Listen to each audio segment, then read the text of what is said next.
Welcome back to Not So Obvious Watches. I'm Pete McConville. Second video after my sort of self-imposed exile. Second go at this video after I decided I didn't really like the first time. And a watch from Second Hour, a micro brand out of Melbourne with their first watch on Kickstarter right now, the Gin Clear. A really nice dress diver that I'll spoiler alert, really quite like and would recommend. So what do I mean by a dress diver? It's kind of like a Range Rover. A Range Rover is ultimately a luxury car, but at the same time an incredibly useful and very capable SUV. I think of the Gin Clear in the same kind of way. It is a particularly dress looking watch, lots of dress and sort of fancy aspects, but at the same time and ultimately it is an incredibly useful and robust tool watch that does what it needs to do to be a diver. So where does this watch fit? Well, it's classic mid to high-end micro brand, so it's around that 500-ish US dollars, plus or minus depending on where you are in the Kickstarter queue. Designed to go head-to-head with entry-level Swiss watches. So if you're thinking about a Tissot or a Mito or a Raymond Viel, this is a watch that's designed for you. I know that because I spoke to the owner and that's pretty much what he told me. Okay, so what year is it? It's as 2020. It's as modern as you can get. It's on Kickstarter right now, and Peter has been tweaking the final design right up until the last week or so I was looking. I should also stress the watch I have today is a prototype. There are a large number of changes from the watch I've got to the one which is currently being offered. So bear that in mind. There are some instances where it came up in my review. There were issues with the watch which are being addressed in the production version, but there's a lot of other changes that I might not have caught up on. To really get down and dirty and see exactly what the final configuration is, please go over to the Kickstarter and have a look there. So with the intro done, let's spin the camera around, have a look at the watch and get down and dirty with the review. First off, let's cover off on some of the basics, and you can't get more basic to a watch than the movement. Okay, so this watch comes with the Sellita SW200, regulated in 4 different positions. Strong start out of the gate for this entry-level Swiss kind of mid to high-end micro brand. Obviously, it's going to come with the standard SW200 functions of time with hacking and hand winding. There is a date version if you must, but I'd probably go with the no date version. In terms of accuracy, Peter's made no specific claims about the accuracy.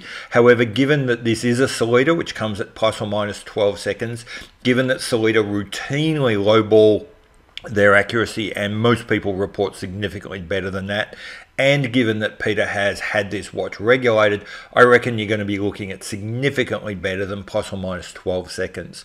Power reserve is 38 hours, which is okay, probably the low end of okay in 2020, but still okay. Whilst this is a desk or dress diver, it is still super important to be legible. And this watch is surprisingly good overall. I say surprisingly because gold against cream or sand dial didn't really sound promising, but the super high polish on the hands and indices against that matte dial really stand out. Slightly domed sapphire with very good AR adds to that. Look, way off axis, you do get some wacky distortions, but that has no impact on real world use, but it is a whole lot of fun when you're just playing around. The polished ceramic bezel is a bit reflective, makes seeing that a little bit tricky. First bit of good news here, the production version will be getting a light brush, and that's a significant step forward. The other thing for a diver, even a dress diver, is robustness, and this watch lets you do pretty much anything you would want to do with a dive watch. 316L steel, sapphire crystal, ceramic bezel insert, 200 meters water resistance, screw down crown, screw down case back. It's bang on point for everything you would expect of a watch of this type, all of which is really good. But then who can wear this? How wearable is it? And again, pretty much anyone can wear this watch depending on where you measure it. Case, it's 41 millimeters across, bezel 42 millimeters across, only 49 millimeters lug to lug, only 13.2 millimeters thick, which is a little bit thicker than it says on the spec sheet, but I think that doesn't cater for the doming of the crystal. Every time I measure this, I get 13.2. The strap attachments are really low, almost in line with the case back. And that combined with a sub 50mm lug to lug makes this watch really wearable. And like I said, pretty much anyone could wear this watch. So that's the spec sheet stuff out of the way. Now let's get into the more important bits, the looks and build. Overall, as I said, this is a dress diver. Now that is not a criticism. This is a diver designed to do double duty in the office and the pool. So it comes with a case and bracelet that is totally tool, but it also comes with a dial and a handset that's a little bit fancy and a little bit schmancy. And so as a result, it treads that line really successfully. I think it does manage to hit both the tool and the fancy, the dressed look really well. And because it treads that line really well, where can you wear this? Well, frankly, pretty much anywhere you want. I'd almost call it a dressy tool watch rather than a dive watch. It's sporty enough to be casual, dressy enough to be business. Look, it wouldn't be my go-to for a black tie event, but pretty much everything else is in the wheelhouse of this watch. Let's get into some detail now. It's a classic diver K-shape, simple but pleasing curves and blending, nicely done, definitely better than your average catalog case you see in a lot of micro brands. Look, it's really trying to be itself. I really do like this long, smooth, uninterrupted sweep from lug to lug. There's not a huge amount going on, and frankly, in this prototype, there's possibly not enough going on to bring it up in a case point from a case perspective to this kind of dress diver look. Another bit of good news, a departure from the prototype, the production version will be adding some small additional bevels on the case to lug edges, and I think that's really smart. I think it adds to this watch and it really elevates it into that dress or desk diver space. Now let's talk about the dial. Second Hour is offering a number of different dials, each with quite different character. I'm going to talk specifically about the cream sand one I've got. I love it. It's a fantastic warm color. Sand is a great name because it reflects both the color and the texture, and I really like that texture of this dial, and I think it's a really smart choice. I think a sunburst can look flashy and sometimes be a little bit too much for a dive watch. I think this rough matte surface is interesting, but also has a real feeling of substance in weight. The hands and the indices are just about perfect for this watch. I think that the Snowflake or Monster or Mercedes hands don't really fit that kind of do-it-all dress diver, desk diver look. I think the simple handset that this watch comes with is ideal. Likewise, I really like the very simple but very well done indices. Little quirk, the 12, 4 and 8 hour indices are replaced. The circular ones are replaced with these trapezoidal indexes. That weird shape does not, or that shape change, doesn't detract at all. And it also adds, this is going to sound odd, but in my view, it kind of stabilizes your view of the dial. It centers your view. I get this idea of like 3 tripod legs sort of anchoring this is and stabilizing that dial and really fixing it in your mind. I think it works really quite well. Probably my only criticism here is that the dial has a fair bit of text, and I don't think that this is entirely successful on this prototype. It's a little bit small and indistinct, a little bit blurry. Now, Peter himself pointed this out to me when he handed the watch over, and more good news, this is changing. The logo, the naming, and all of the other text is being reviewed, and there's going to be font size changes and all sorts of things. So I think that is, again, it's a criticism I would make of this prototype, but it's not going to flow through to the production version. Moving to the bezel, in a word, it's brilliant. It's nice and thin, which is something I love in most bezels. Sometimes if I'm going super tooly, yeah, I like a big, thick monster style bezel, but generally I like them nice and thin. It's got a very simple black ceramic with very clean and straightforward fonts. It is almost perfect, but as I said earlier, it is a little shiny. But also, as I said earlier, good news, this is going to get a brushed finish in production. The action is excellent, really nice and solid, nice good pop, and no bounce, no backplay in the movement. Given that this is a prototype, that's really outstanding.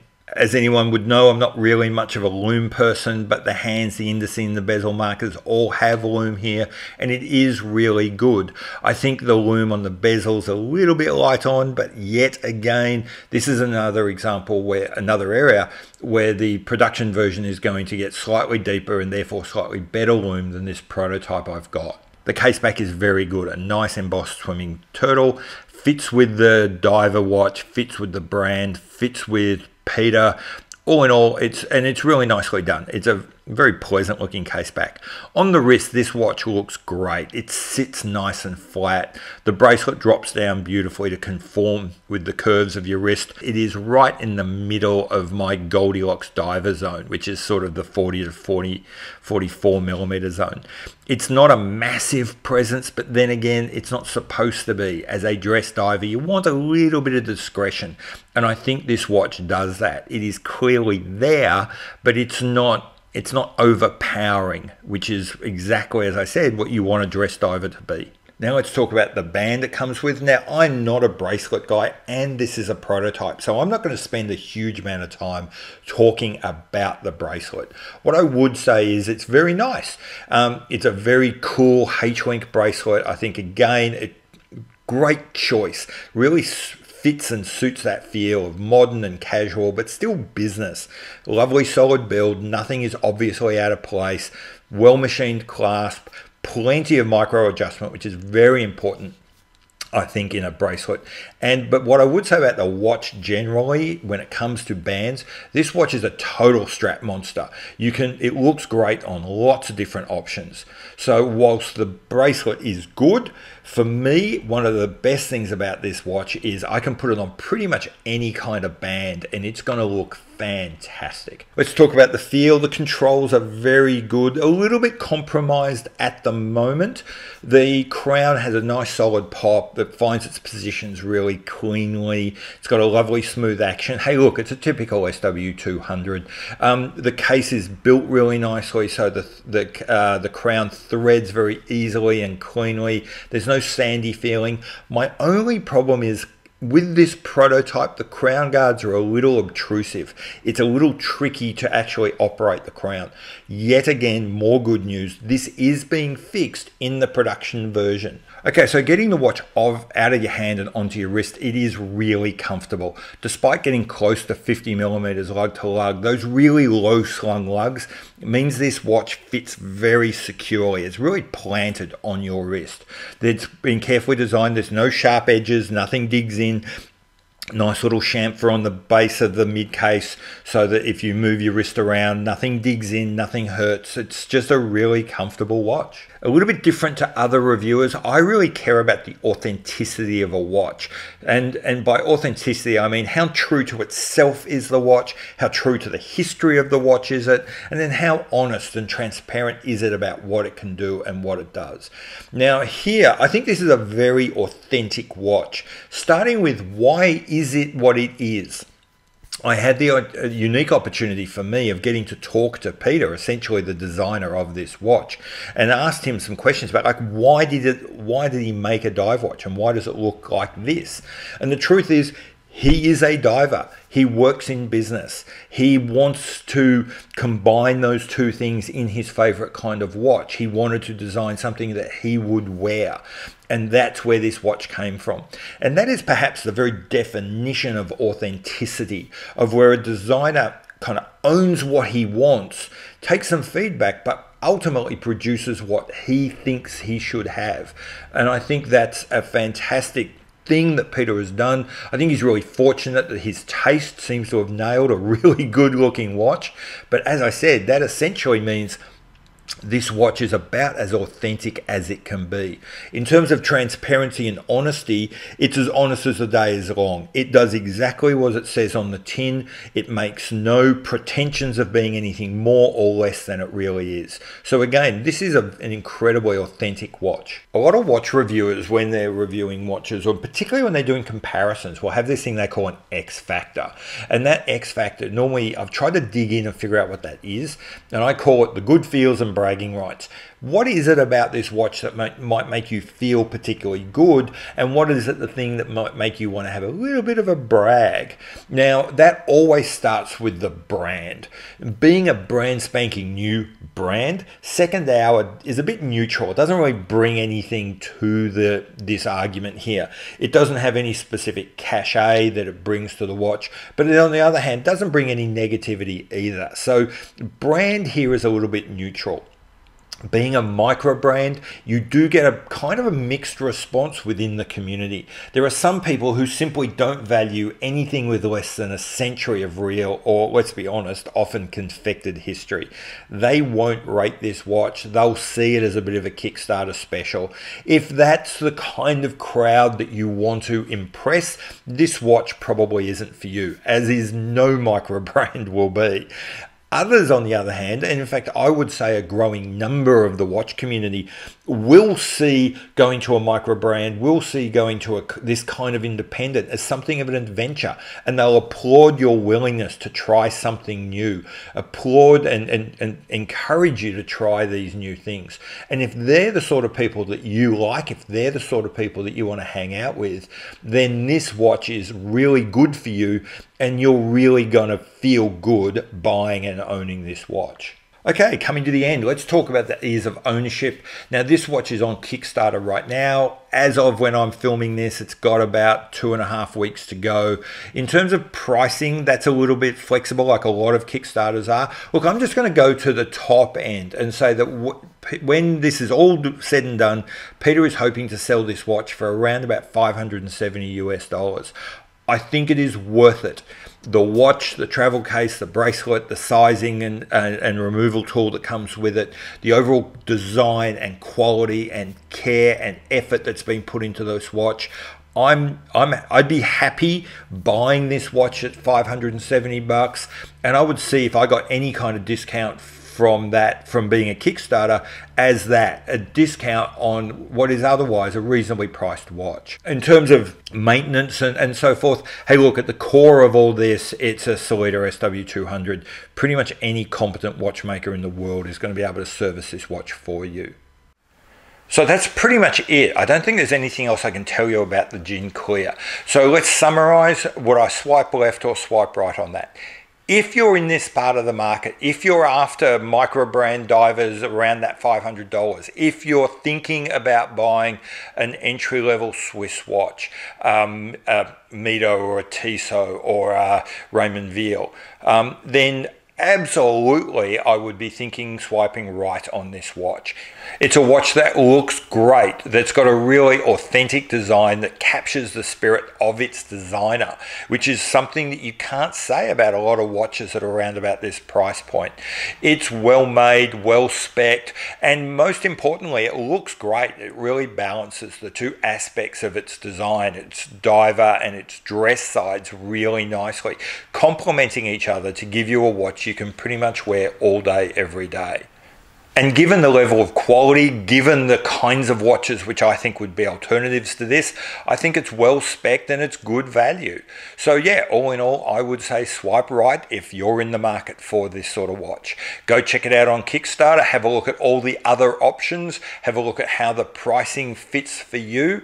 And as I said, I think this is a watch really worth your consideration.